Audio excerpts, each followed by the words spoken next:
It was a Saturday afternoon when I found it. I wasn't looking for anything, really. It was one of those days when I decided to clean up the house, just to kill time. Claire was out, visiting her mom for the weekend, which meant I had the place to myself. For the most part, I was fine with that. But when I started cleaning the living room, moving the couch, picking up stray socks, dusting the shelves, that's when I saw it. Her phone. It had fallen between the cushions, the screen cracked just slightly. She had mentioned it a few days ago, said it had been acting up, but hadn't said anything more about it. I didn't think much of it at the time. I had no reason to suspect anything. But something about it, the way it was just sitting there, wedged under the cushions, made me pause. I picked it up, the weight of it strange in my hand. It wasn't like Claire to leave her phone around. She was always glued to it, whether it was texting friends, checking her social media, or responding to work emails. The phone had been left behind in the most unexpected way. For some reason, it made my heart beat faster. I didn't know why I did it. I didn't know why I decided to check it. Maybe it was just curiosity, or maybe it was that nagging feeling I had deep down. It had been building for weeks. This strange tension between Claire and me. We hadn't been the same, hadn't connected like we used to. She'd been distant lately, unexplained late nights, avoiding conversation, and an odd coldness that hung in the air whenever I tried to talk to her about our relationship. I slid my finger across the cracked screen, unlocked it with her usual pin, and there it was, the list of notifications that filled the screen. Text messages. Lots of them. Some were from friends, some from family. But what caught my eye, what made my stomach tighten, were the 2 messages from a name I didn't recognize. David. I didn't know who he was, but something in the pit of my stomach told me I wasn't supposed to know. I scrolled through their conversation, my heart pounding in my chest. The messages were casual at first, harmless even, but then they started getting more personal, more intimate. Can't stop thinking about last night. I miss you. I want to see you again. When can we meet again? I can't wait. I felt a cold shiver crawl down my spine. I kept reading, though I could barely focus on the words anymore. The air in the room seemed to close in on me, my chest tightening with every sentence I read. My hands were shaking as I scrolled, unable to stop myself. The last message I read made everything feel like it had shattered in front of me. I'm just not happy, David. I don't know how to keep pretending, but I still love you. I felt like I had been punched in the stomach. My breath caught in my throat as I stared at the screen, unable to tear my eyes away. I didn't know what I was looking at, but it didn't matter. The evidence was clear. My wife, the woman I had shared my life with for the past 5 years, had been seeing someone else. Not just texting, not just talking, seeing someone else. I placed the phone down on the coffee table, my mind racing. It felt like the ground beneath me had been ripped away. How had I not seen it? How had I not noticed the signs? She had been lying to me, hiding it right in front of my face, and I had been too blind to see it. I stood there, feeling like I was going to collapse. My thoughts were spinning, emotions rising like a tidal wave. Anger, hurt, betrayal, but also confusion. I had loved her. I had trusted her. And now, everything felt like a lie. How long had this been going on? How many times had she seen him? Were there other messages I hadn't found? The questions started to drown me. The world felt blurry, like I was watching it from behind glass, unable to reach out and stop everything from falling apart. I picked up the phone again, scrolling back through the messages, trying to piece together what had happened, what had gone wrong. I was desperate for answers, but they were slipping through my fingers like sand. I could hear the front door creak open from the hallway. Claire. She was home. I turned quickly, shoving the phone in my pocket as I tried to collect myself. But my heart was racing, my hands were still trembling. I didn't know what I was supposed to do. I didn't know what I was supposed to say. The only thing I knew for sure was that nothing was ever going to be the same again. She stepped into the living room, her eyes lighting up when she saw me. But then, as her gaze flickered down to the couch, her smile faltered. She saw the mess I'd made of the cushions, the way I had been staring at her phone, and the look in my eyes. Cole, she asked, her voice shaky. What's going on? I didn't know how to answer her. How could I? How could I say the words that were on the tip of my tongue? How could I tell her that I knew, that I had seen everything? That the trust we had, the love we shared, had been completely destroyed by the person she had become? I opened my mouth to speak, but the words wouldn't come. And then, all I could do was watch her, as she stepped toward me, trying to close the distance between us, just like she had done 1,000 times before. But this time, the distance felt insurmountable. I stared at the phone in my hand, feeling the weight of it like a stone. It wasn't just a phone. It was a key to the truth. Claire's phone, the one that had fallen between the couch cushions and that I had, without thinking, unlocked. I should have put it back. I should have walked away. But something inside me urged me to scroll, to read, to understand why everything had felt off between us lately. I had noticed the distance growing, the late nights, the late replies, the absent stares. I hadn't been imagining it. Something had shifted, and now I knew why. David. I didn't know who he was, but the messages between him and Claire were unmistakable. The first few were harmless enough, simple banter, friendly, but it didn't take long for the tone to shift. It started getting intimate, personal. Can't wait to see you tonight. It's been too long. I miss you so much. I want more than just this secret. You're all I think about. I felt like my world was crumbling. This couldn't be real. She couldn't be doing this. I had loved her, trusted her. We'd built a life together, a future, or so I thought. My hands were shaking, my heart racing. I was trapped in this moment, unable to tear my eyes away from the truth in front of me. Then, I scrolled further down. The last message made everything feel like it was collapsing in on me. I can't keep pretending. I don't know how much longer I can keep this from him, but I don't want to lose you. My breath hitched, and for a moment, everything went blurry. The weight of the words hit me harder than I expected. I was the one being lied to, the man who she had promised to love, to honor, to stand by. I placed the phone down on the table, unable to look at it anymore. I didn't know what I was supposed to do. I was frozen in place, my mind racing, my chest tight with betrayal. Just then, I heard the sound of the front door closing. Claire was home. I quickly shoved the phone in my pocket, feeling sick to my stomach. How was I supposed to act? What was I supposed to say? I wasn't ready for this, but I couldn't ignore it anymore. I couldn't pretend like everything was fine. She walked into the room, her eyes lighting up when she saw me. But as soon as she noticed the tense expression on my face, her smile faltered. She looked at me cautiously, sensing something had changed. Cole? What's going on? She asked, her voice soft, as if trying to read me. I didn't say anything at first. I just stood there, feeling the distance between us. The phone, the messages, everything had shattered the illusion. How could I look at her the same way again? You left your phone on the couch, I said, keeping my voice steady, though my insides were a mess. It fell between the cushions. She looked at me, then glanced down at the table where her phone was now sitting. Her eyes widened for a second, but she quickly masked her reaction. I wasn't expecting you to find it, she said, her voice a little too calm. She stepped toward me, her hands nervously wringing together. I took a deep breath, trying to gather the strength to confront her. I saw everything, Claire. The messages, with David. Her face went pale, and her lips trembled. Cole, please listen now. Don't. I cut her off, my voice louder now, the anger bubbling to the surface. I don't need excuses. I've been asking you for weeks if everything was okay, and now I find this? This is what's been going on behind my back. She opened her mouth, but no words came out. She took a step back, as if she didn't know what to say, and her eyes filled with tears. I didn't want you to find out like this. I'm sorry. I didn't mean for it to happen. You didn't mean for it to happen? I repeated bitterly. You were sneaking around with him, Claire, pretending nothing was wrong. And now you're telling me you didn't mean for it to happen? You chose him over me. Over us. I never wanted to hurt you, she whispered, her voice cracking. I didn't know how to fix things between us. I felt like I was losing you, and I didn't know how to get you back. I shook my head, the hurt and anger clawing at my chest. You should have talked to me. You should have told me what was going on. But instead, you chose to keep lying to me, to keep everything hidden. I know, she said, her voice trembling, and I hate myself for it. I know I've ruined everything, but I love you, Cole. I do, and I want to fix this. I took a step back, putting more distance between us, feeling suffocated by the weight of her words. I don't know if I can believe you anymore. I don't know if I can ever trust you again. She started to reach out for me, but I stopped her. Don't. I need space. I need time to think. Claire's eyes filled with tears as she took a shaky breath. I'll give you time. I'll do whatever it takes to prove that I can make it right. I didn't answer. I couldn't. The hurt was too fresh, too raw. And as I turned away, I realized something. I didn't know if I could ever get past this.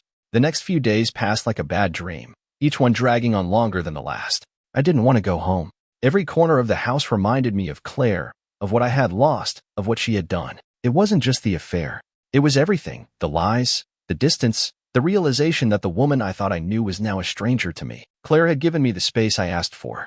She didn't push me, didn't call or text incessantly like I feared she would. She let me be, and for that, I was grateful. But it didn't stop the thoughts from flooding my mind. Every time I closed my eyes, I saw her laughing with him, David. I saw the smile she had on her face when she wasn't with me. I could hear her voice in those messages, desperate, filled with need. And then, the worst part, the fact that she had chosen him, that she had found comfort in someone else's arms, someone else's words, instead of coming to me. I tried to fill the emptiness. I worked late. I went to the gym. I spent my evenings in front of the TV, barely registering the shows I was watching. But no matter how hard I tried, the image of her, the image of them, stayed with me. The hardest part was when I finally went back to our bedroom. I had been avoiding it for days, too afraid of what I might feel if I stepped inside. But I had no choice. It was late, and I couldn't avoid it any longer. I pushed open the door, my heart pounding in my chest.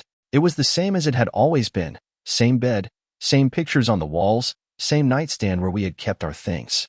But everything felt wrong. The bed was too big. The silence was too heavy. Every item in the room felt like a reminder of the trust that had been shattered. I sat down on the edge of the bed, running my hand through my hair.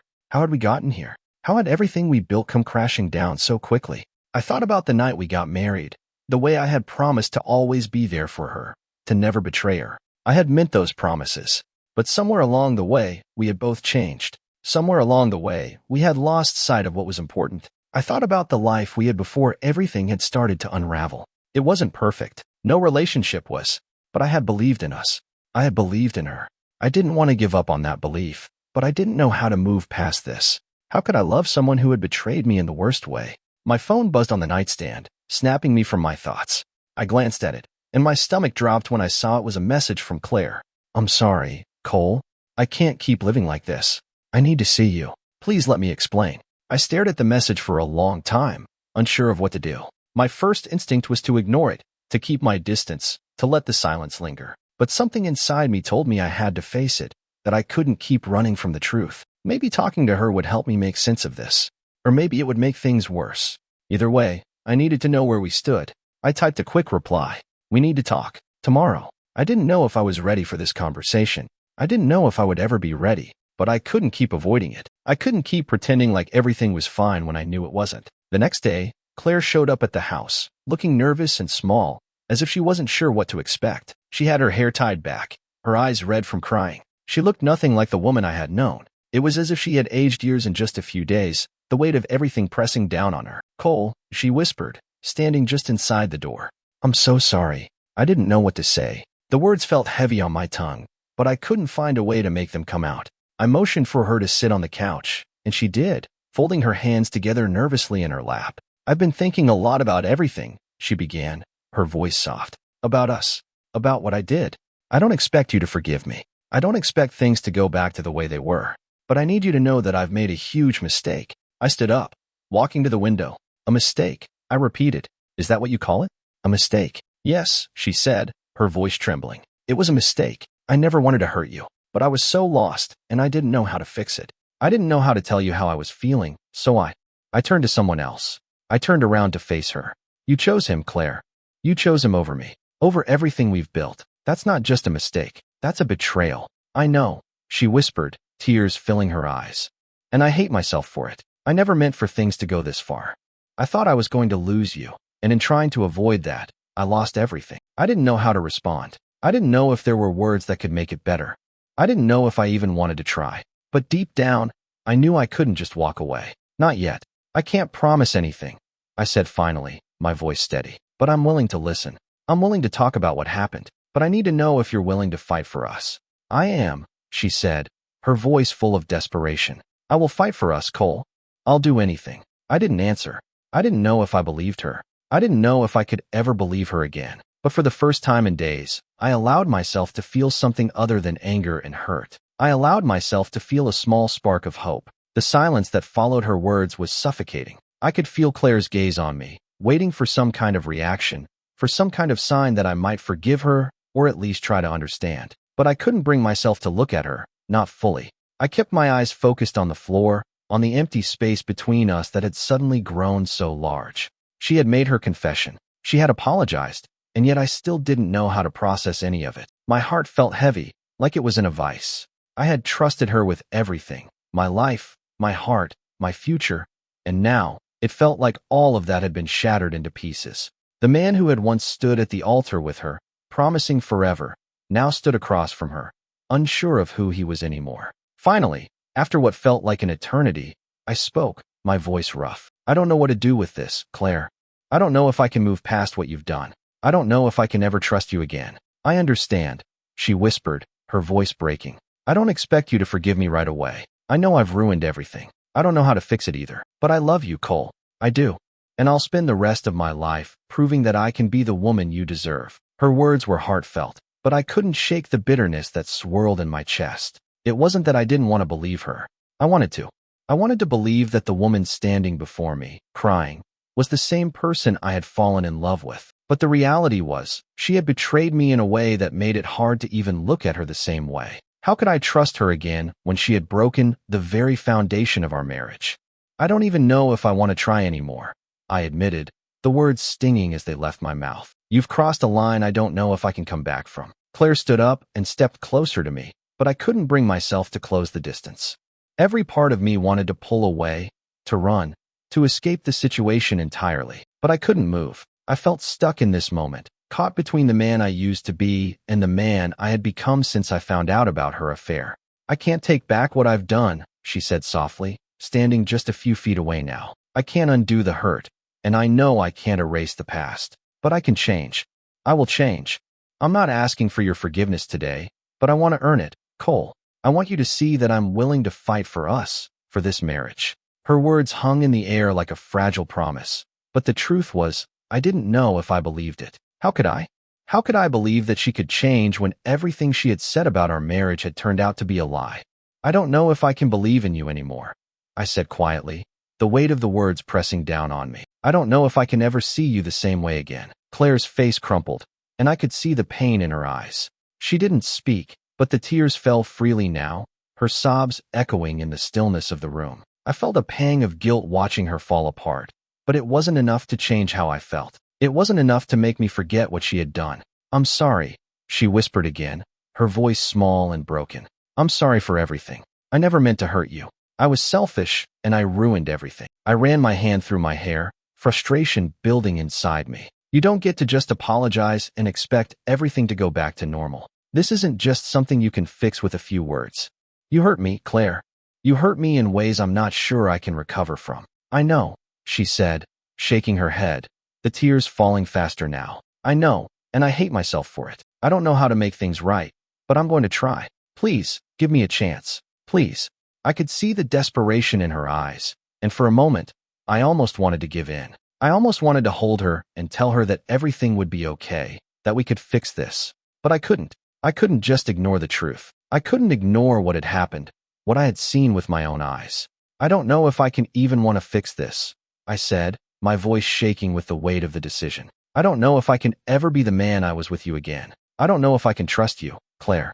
And without trust, what do we have? She took a step forward, her hands trembling as she reached out for me, but I stepped back, the distance between us growing wider. I'll do anything, she said, her voice desperate. Anything to prove to you that I love you, that I can change. Please, don't give up on us. I closed my eyes for a moment, letting her words wash over me, but nothing changed. I still didn't know what I was supposed to do. The truth was, I didn't know if I was ready to let go of her, or if I was strong enough to walk away. I need time, I said quietly, finally opening my eyes to meet hers.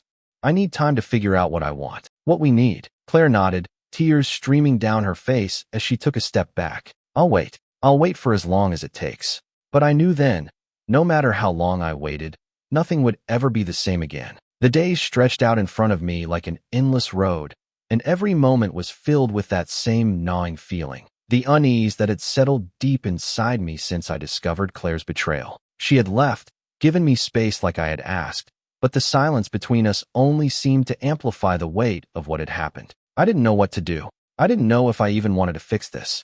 I spent most of my time at work, doing anything to avoid thinking about the wreckage of my personal life, but it followed me everywhere. Every text, every message, every moment alone, my mind went back to the same questions. Why? How? What had happened to us?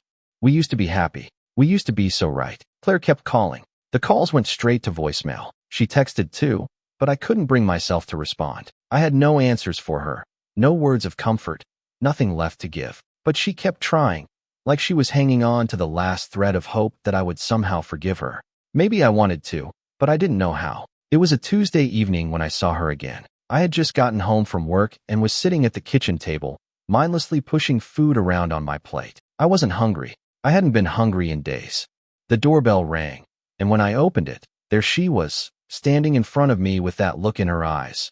the same look she had given me when she first walked into my life. Vulnerable, yet hopeful. She looked smaller than I remembered, as if the weight of what she had done had broken her down. "I know you said you needed space," Claire said softly, standing on the doorstep, wringing her hands. "But I can't keep going like this, Cole. I can't keep pretending I don't care about us.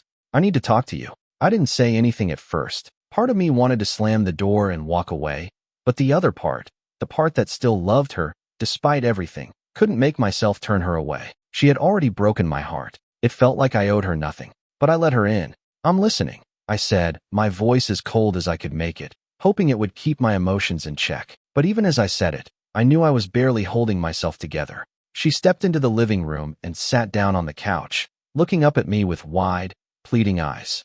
"I know I don't deserve your forgiveness," she began, her voice trembling. "But I can't keep living with the guilt. I can't keep pretending everything is fine when I know I've destroyed everything we had." I crossed my arms and leaned against the doorframe, feeling the anger and pain welling up inside me again. "You can't pretend everything is fine, Claire. You've been pretending for months. You've been lying to me for months. How do you expect me to just forget about that?" "I don't want you to forget," she said, wiping her eyes. "I don't want you to forgive me right now, but I need you to understand that I'm not the person I was when I made those choices. I'm not the person who hurt you." I didn't respond. How could I? How could I believe anything she said after everything I had seen? The messages, the lies, the secrecy. How could I trust her again? "I've been to therapy," she continued, her voice soft, almost pleading. "I've been trying to figure out why I did what I did. I didn't want to hurt you, but I was so lost, so unhappy with myself. I thought I was just going through a phase, but it wasn't a phase. It was a cry for help. And David, he was just there. He was there when I needed someone, and I was too weak to turn away." She paused, her breath shaky. I could see the shame in her eyes, but none of that excuses what I did. "I'm not asking for your forgiveness, Cole.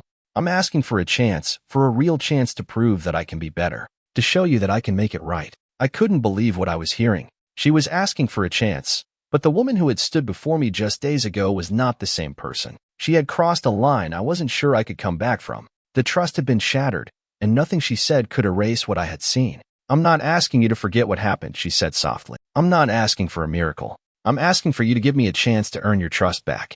I'll do anything to make it right. I'll work every day to show you that I can change." The words hung in the air between us. I looked at her, seeing the tears in her eyes, hearing the desperation in her voice, but I didn't know if I could believe her. I didn't know if I could ever look at her the same way again. The idea of trying to rebuild our relationship felt impossible. "I need time," I said finally, the words coming out like a whisper. "I can't make any promises.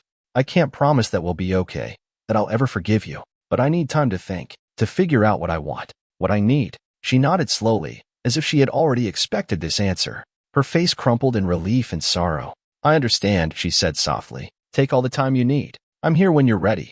And just like that, she was gone. I stood in the living room, staring at the spot where she had just been, trying to make sense of the conversation, of the mess we were in. I didn't know what I was supposed to feel.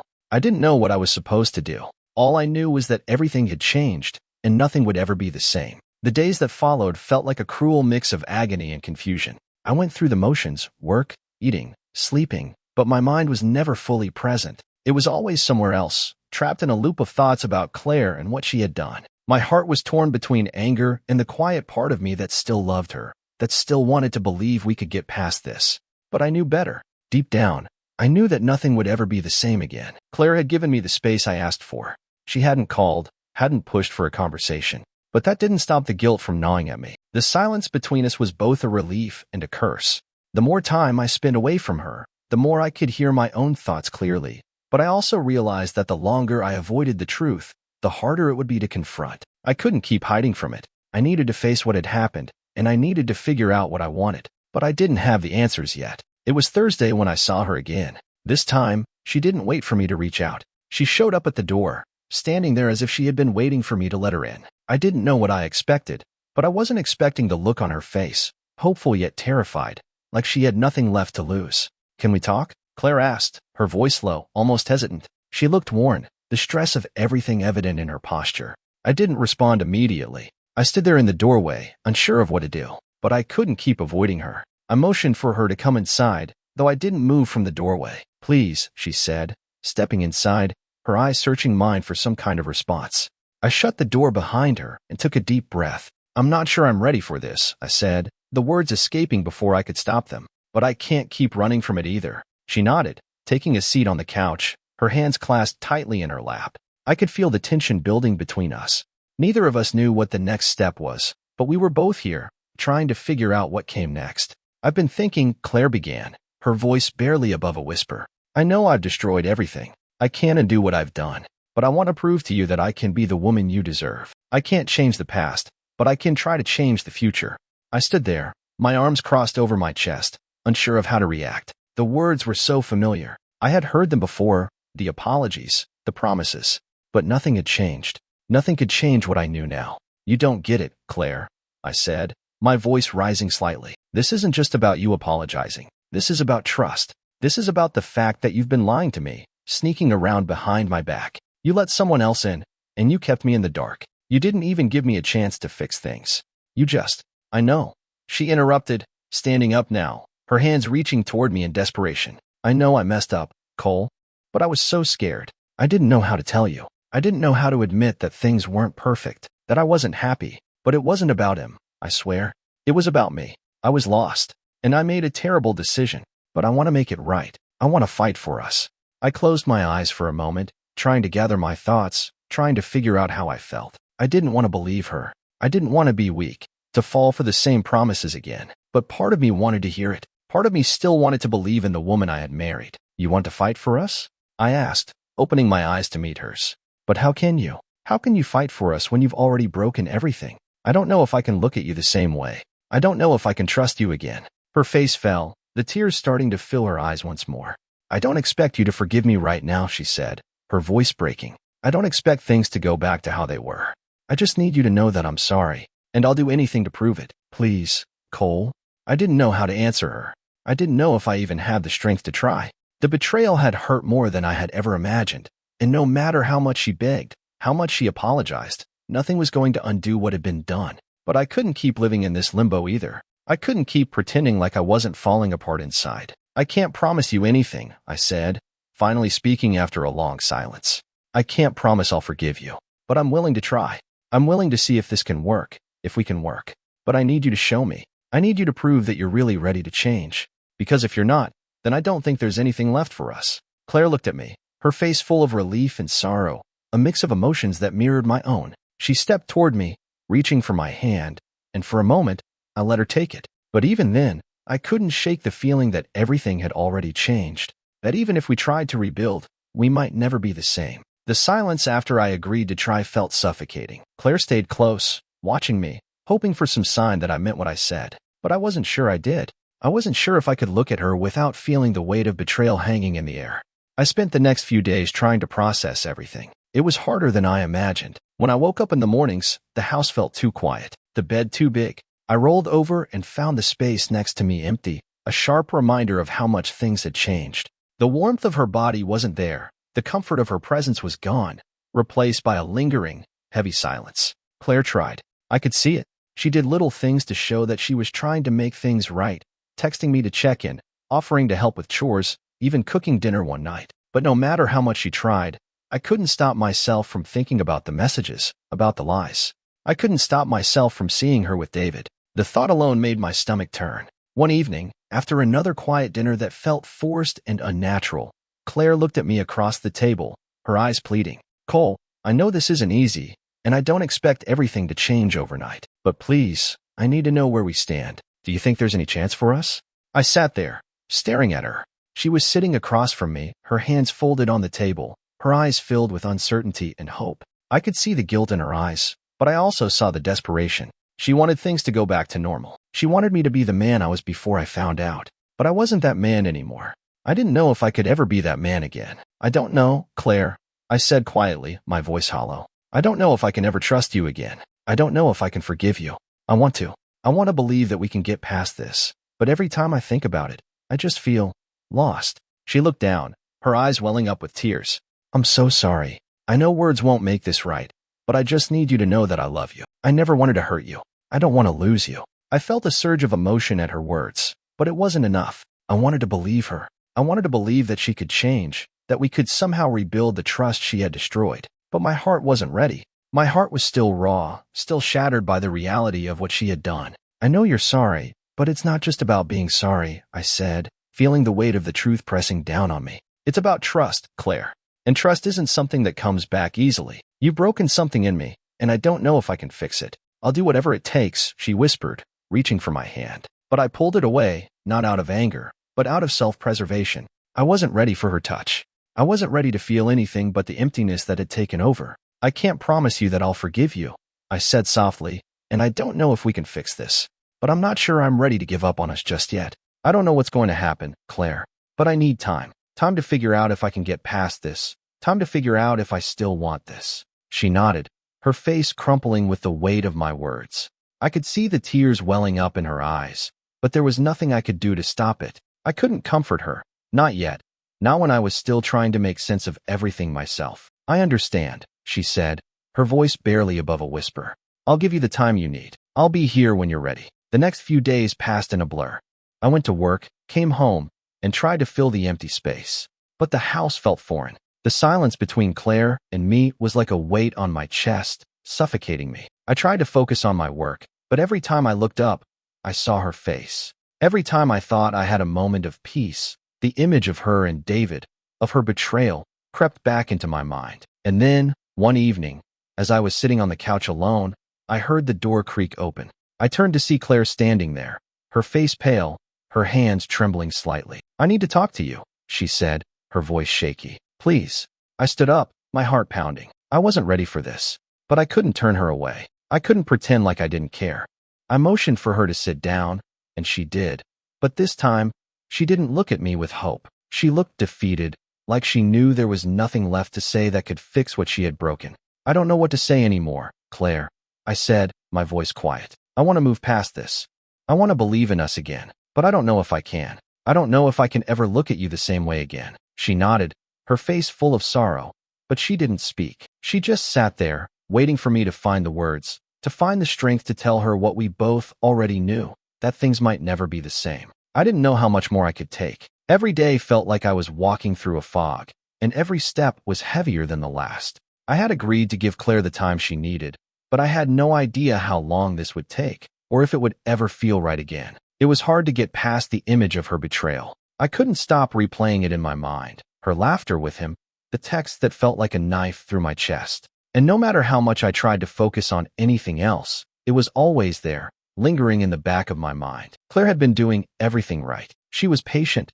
She didn't push. She let me have my space. I had to give her credit for that, but I didn't know if it would be enough. I didn't know if anything would ever be enough. A week had passed since the last time we really talked, and I could see the pain in her eyes every time she looked at me. She was trying, but I wasn't sure what I was doing. I wasn't sure if I was waiting for the right moment to forgive her, or if I was just waiting for the pain to lessen. I couldn't even tell the difference anymore. All I knew was that I was stuck in this limbo, between the life we once had and the reality of what had happened. It was another evening, another quiet night when I saw her again. She came in like she had the previous times, hesitant, but determined. She stood there in the doorway, looking at me like she was waiting for me to say something, anything. I was sitting on the couch, my eyes glued to the TV, but I wasn't really watching. It was just background noise, something to keep my mind occupied. I couldn't look at her, not without feeling like I was drowning. But I knew I had to face this. I had to face her. You wanted to talk? I said, my voice quieter than I intended. It didn't come out cold, but there was an edge to it. I wasn't sure what I expected from this conversation, but I wasn't ready to make any promises. Claire stepped forward, taking a deep breath before speaking. I don't know what else to do, Cole. I can't keep pretending that everything is okay when it's not. I've hurt you, and I don't know how to fix that. But I need you to know that I love you. I'm sorry for everything. I can't take back what I've done, but I will spend the rest of my life trying to make it right. I looked at her, and for the first time in days, I let my guard down a little. Maybe it was the exhaustion of all the emotions that had built up inside me, but I wasn't angry right now. I was just tired. Tired of the pain, tired of the confusion, tired of trying to figure out what to do. I don't know what to say, Claire, I said quietly. I don't know how to move past this. Every time I think I can, it just comes back. It's always there, in the back of my mind. I can't forget what I saw. I can't forget what you did. She nodded, tears welling up in her eyes, but she didn't speak. She just stood there, waiting for me to continue, waiting for me to give her an answer. Why did you do it? I asked, the question slipping out before I could stop it. Why didn't you come to me? Why didn't you talk to me about how you were feeling instead of going to him? Claire closed her eyes, as if my question had struck her harder than any punch. I didn't know how. I didn't know how to tell you that I was unhappy, that I felt alone. I was so scared of losing you that I pushed you away. And when I met him, I didn't know how to stop. I thought I was going to lose everything, and I didn't know what else to do. I let out a slow breath, trying to process her words. Part of me wanted to believe her. Part of me still wanted to reach out, to comfort her, to make everything better. But another part of me was so angry, so hurt, that I couldn't bring myself to trust her again. She had chosen someone else. She had crossed a line I wasn't sure we could come back from. I'm not going to tell you that everything's okay, I said, the words more painful than I expected. I'm not going to tell you that I've forgiven you, because I haven't. I don't know if I ever will. I understand, she said, her voice trembling. But please know that I am sorry. I never wanted to hurt you. I didn't know what to do. I don't want to lose you, Cole. I stood up from the couch, pacing the room. I needed to move. I couldn't just sit there while my mind was in chaos. I don't want to lose you either, but this isn't just about what you want or what I want. It's about whether or not we can rebuild what's been broken. And right now, I don't know if we can. There was a long silence between us, the weight of my words hanging in the air. I looked at Claire, and I saw the desperation in her eyes, but I didn't know if I was ready to give her what she wanted. I didn't know if I could. I need more time, I said, my voice softer now. I can't make any decisions yet, but I need time to think. Claire nodded, wiping away her tears.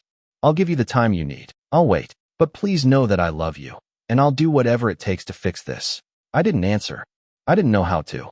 I didn't know what the future held for us, but I did know one thing. Whatever happened next, it wouldn't be easy. It couldn't be. The days after that conversation passed in a blur. Claire gave me the space I asked for, and I kept my distance, trying to figure out what I wanted, what I needed. But every moment alone felt like a battle between the man I used to be and the man I was becoming. I couldn't shake the feeling that everything had changed, that we had crossed a line that couldn't be uncrossed. And no matter how much Claire tried to show she was sorry, it didn't seem to matter. I had been betrayed, and that betrayal wasn't something I knew how to move past. I went through the motions, work, dinner, sleep, but it all felt hollow. Claire tried to talk to me, tried to apologize, but I didn't know what to say. There was nothing she could say to take back the past few weeks.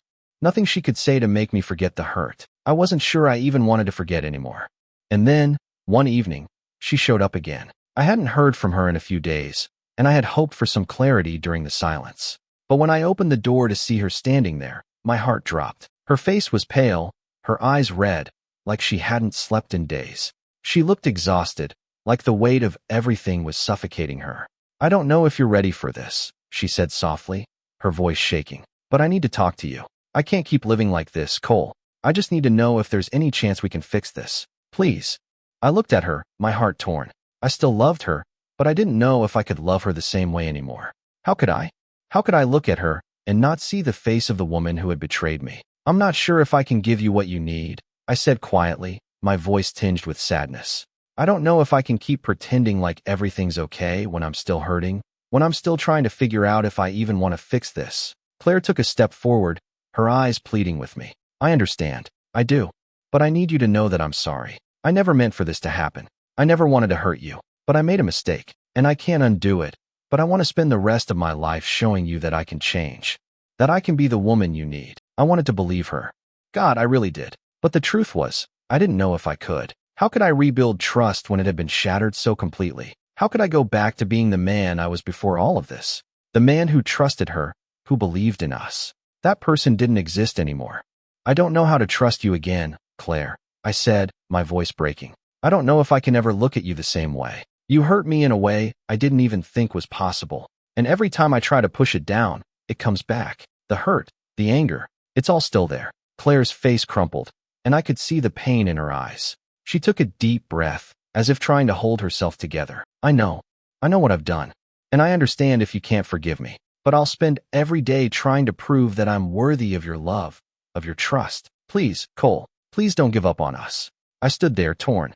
I wasn't sure if I could give her what she wanted. I wasn't sure if I could be the man who could move past this. But as I looked at her, I realized that I didn't know what would happen if I let her go. Would I regret it? Would I regret not giving her a second chance? But the other part of me, the part that had been hurt so deeply, was still holding on to that pain. I didn't know if I could ever let it go. I didn't know if I could ever look at her the same way again. I don't know if I can forgive you, I said, the words like gravel in my mouth. But I'm willing to try. I don't know what that means, but I'm willing to figure it out. Claire's eyes filled with tears as she stepped forward, taking my hand in hers. I'll do whatever it takes. I'll show you every day how much you mean to me. I promise. I didn't know if I believed her, but I wanted to. I wanted to believe that we could get through this, that there was still a chance for us. But I also knew that forgiveness, if it ever came, would take time. It would take more than words, more than promises. It would take a rebuilding of trust, and I wasn't sure if I had the strength to do that. But I couldn't make any decisions tonight. I couldn't decide the rest of our lives in one conversation. I need more time, I said, my voice softer now. I need time to see if this can work. I need time to see if I can want to make it work. Claire nodded, squeezing my hand. I understand. I'll give you the time you need. But please know that I'm here. I'm not going anywhere. And with that, she stepped back, her face full of sorrow and hope. I watched her leave, knowing that whatever came next, whatever decision I made, I would never be the same. The following days passed slowly, like I was walking through a fog that wouldn't lift. I kept thinking about everything, about Claire, about the betrayal, and about how much it hurt to even look at her. She had given me the space I needed, but the distance between us felt unbearable. Every time I saw her, I was reminded of what had happened, of the trust that had been broken, of the love that now felt like a distant memory. I spent a lot of time reflecting, replaying the moments leading up to this point, wondering where things had gone wrong. The woman I had married seemed so different now, so far removed from the person she used to be. And yet, I couldn't let go of the part of me that still cared for her. I couldn't ignore the history we had, the good times, the love we shared before everything fell apart. But the pain was still there, lingering in every corner of my mind. Claire had reached out a few times, but I wasn't ready to talk. I wasn't ready to face the reality of what had happened. But one night, after sitting with the weight of my thoughts, I realized I couldn't keep avoiding it. I needed to make a decision. I couldn't keep living in this limbo, torn between love and betrayal, hope and doubt. It was a Friday evening when I finally decided to confront the truth. Claire had been trying to reach me all week, and I knew she was waiting for some kind of answer. I didn't know if I had the answer she wanted, but I couldn't keep putting it off. I knew that if I didn't make a decision soon, I would lose myself completely in the process. I texted her, "Can you come over tonight? I think it's time we talk." I didn't expect a response right away, but within minutes, my phone buzzed. "I'll be there soon. Thank you, Cole. Thank you for giving me this chance." When she arrived, she looked the same, tired, anxious, but hopeful. She stepped inside and sat down on the couch, glancing at me, unsure of what I was about to say. The air between us was thick with the tension of everything we had been through, and I wasn't sure if I was ready to let go of the past or if I wanted to keep holding on to the sliver of hope I still had. I've thought a lot about this. I began, my voice steady but filled with emotion. And I've realized something. I can't keep living in the past. I can't keep holding on to the hurt, to the betrayal. I know I've been pushing you away, and maybe I needed to. But I also know that I can't let this define me. I can't let this be the end of us unless I'm sure it's what I want. Claire sat up straighter, her hands clasped together in her lap. "What are you saying?" "I'm saying that I'm not sure if we can ever go back to the way things were," I continued, looking at her with a mix of sadness and determination. "But I'm also not ready to give up on us completely. I still love you, Claire. But love isn't enough to fix what's been broken. I need to see if I can trust you again. I need to know if you're really committed to changing, to showing me that you're willing to work for this, for us." Her eyes filled with tears as she nodded. "I'll do whatever it takes. I've been to therapy. I'm working on myself, Cole. I don't want to be the person I was. I want to be the person you need, the person you deserve." I felt a flicker of something in my chest. Maybe hope, maybe just a glimmer of the love I once had for her. But the truth was, I couldn't make that decision yet. I wasn't sure if I could ever truly forgive her. And as much as I wanted to believe that things could go back to normal, I knew that they wouldn't. "I need time, Claire," I said, my voice soft but firm. "I can't promise that things will ever be the same, but I can't promise that they won't either. I just need to figure out if this is something I'm willing to fight for." She wiped her eyes and nodded, understanding the weight of my words. "I understand. I'll wait. I'll give you the time you need." And with that, we sat there in silence, the tension still hanging in the air. I didn't know what the future held, but I knew that I couldn't rush it. I needed time to heal, time to figure out if there was a chance for us to rebuild. As she left that night, I felt the sting of her absence, but also a sense of relief. The decision had been made, at least for now. I wasn't ready to let go completely, but I wasn't ready to move forward either. The truth was, I didn't know where we were headed. But for the first time in weeks, I allowed myself to feel something other than anger and betrayal. Maybe, just maybe, there was a chance for us. But that would depend on both of us. And that, I realized, was the hardest part.